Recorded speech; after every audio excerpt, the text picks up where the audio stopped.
On the last day of his sophomore year of high school, a boy took a baseball bat to the face. Not a pitch. The bat slipped out of a classmate's hands during warm-ups and hit him at a full swing. His nose shattered, both eye sockets fractured. He stopped breathing on the field and had a seizure on the way to the hospital.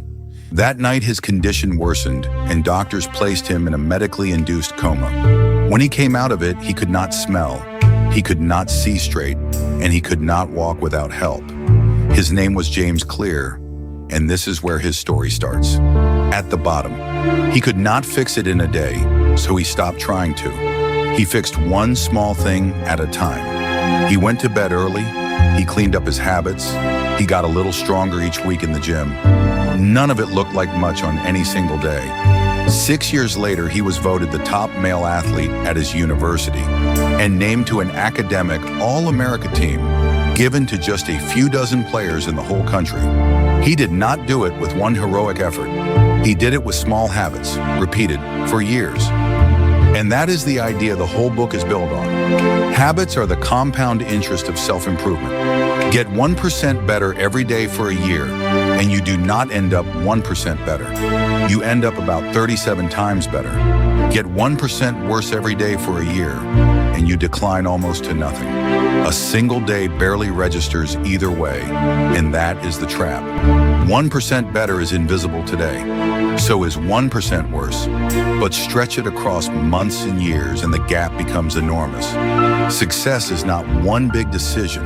It is the product of daily habits compounding, the way money compounds in an account. And this is why change feels so discouraging at the start. Picture an ice cube on a table in a freezing room. Slowly the room warms. 25 degrees, 26, 27. Nothing happens. 28, 29, 30. The cube just sits there. 31 degrees, and still nothing. Then 32, and the ice begins to melt. The same 1 degree jump that did nothing at 26 unlocked everything at 32. All the earlier warming was not wasted. It was being stored. Clear calls that flat stretch the valley of disappointment. It is where most people quit because the effort is going in and nothing is coming out yet. But the work is not lost. Habits often look like they make no difference until you cross a line, and then everything changes at once. So if habits matter this much, why do most people fail at them? Clear says they aim at the wrong thing. They set goals when they should be building systems. A goal is the result you want. A system is the set of daily actions that gets you there. Both teams in a championship have the same goal. The goal is not what separates them. The system is. And here is the line people remember. You do not rise to the level of your goals. You fall to the level of your systems. Take a team that had never in its whole history done anything remarkable. In 2003, a new coach took over British cycling. In more than 100 years, British riders had won a single Olympic gold medal, and no Briton had ever won the Tour de France. He did not promise gold. He promised something that sounded almost boring: to make everything 1% better. Better tires, better massage gel. He taught the riders how to wash their hands so they caught fewer colds.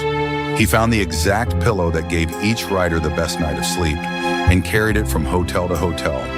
Hundreds of tiny improvements, not one of them impressive on its own. Within a few years, British cyclists were dominating the Olympics, and they won the Tour de France 5 times in 6 years. The goal had always been to win. What changed was the system underneath it. But there is a layer deeper than systems, and it is the real reason a habit sticks or slips. It is identity. There are 3 levels of change: what you get, what you do, and who you believe you are. Most people try to change from the outside in. They chase a result, force a new behavior, and hope it holds. It usually does not, because they never touch the thing underneath it, the story they tell about themselves. Picture 2 people each offered a cigarette. The first says, "No thanks, I am trying to quit." He still believes he is a smoker who is fighting it, so the craving stays. The second says, "No thanks, I am not a smoker." To him, it is not even a temptation. The behavior simply follows the identity. So Clear flips the order. Decide who you want to be first, then let your small actions prove it. Every action you take is a vote for the type of person you wish to become. You do not need every vote. You need a majority. Miss one day and the election is not lost. The goal is not to read a book. It is to become a reader, not to run one race. It is to become a runner. Underneath every habit runs the same four-step loop. Learn it, and you can build one or break one. First, the cue, something you notice that hints at a reward. The sight of your phone on the desk, then the craving. Not the phone itself, but the feeling you are actually after, the pull of what it promises. Then the response, the thing you do. You pick it up. Then the reward, the little payoff that tells your brain this was worth it, so do it again next time. Cue, craving, response, reward. Every habit you have runs that loop, the good ones and the bad ones alike. And out of those 4 steps come 4 simple laws for building a better habit. The first law, make it obvious. A habit you never notice is a habit you will not do. So most of the work is not willpower, it is your surroundings. A hospital moved bottled water to eye level beside the registers and left the soda where it was. Water sales climbed and soda fell, with no signs and no lectures. Nobody decided to be healthier. The room decided for them, so design the space. Want to read more? Put the book on your pillow. Want to practice guitar? Stand it in the middle of the room. Make the cue for a good habit impossible to miss, and hide the cue for a bad one. There is also a simple trick for remembering a new habit. Anchor it to one you already do. After I pour my morning coffee, I will write for 10 minutes. The old habit becomes the reminder for the new one. Clear calls it habit stacking, and it works because the cue is already built into your day. The second law, make it attractive. The more appealing a habit looks, the more likely you are to do it. So tie the thing you should do to a thing you already want. A student engineer wanted to watch Netflix, and he also wanted to ride his exercise bike. So he wired the two together. The show only played while he was pedaling. Slow down, and the screen paused. He got his Netflix. He also got fit, almost by accident. Clear calls it temptation bundling. Pair an action you need with one you crave, and the craving pulls the habit along behind it. The third law, and the one people resist most, make it easy. We admire effort, so we assume a habit ought to be hard. But the plain truth is that the easier an action is, the more likely you are to actually do it. Most habits fail not in the doing, but in the starting. So Clear shrinks the start until it is almost impossible to refuse. He calls it the 2-minute rule. Any new habit should take less than 2 minutes to begin. Read before bed becomes read 1 page. Do yoga becomes lay out the mat. Run 3 miles becomes tie your shoes and step out the door. It sounds too small to matter. And that is exactly the point. A habit has to exist before it can be improved. Master showing up first. You cannot sharpen a habit you have not started. And take the friction out. Lay the gym clothes out the night before. The fewer steps between you and a good habit, the more often you cross them. The fourth law, make it satisfying. We repeat what feels good now, and we abandon what pays off only later. That is the whole trouble with good habits.